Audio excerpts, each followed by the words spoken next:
চলে গেছে না? কে চলে গেছে? কি হয়েছে বুঝলাম না আমি। আরে না, কিছু না।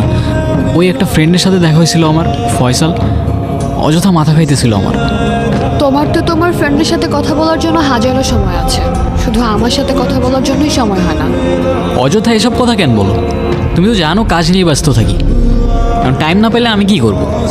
হ্যাঁ, দুনিয়াতে আর তো কেউ কাজ করে না, শুধু তুমি একাই কাজ করো। এই জন্যই তোমার সাথে কথা বলতে বিরক্ত লাগে। কথায় কথায় আরেকজনের সাথে কম্পেয়ার করে দিবা।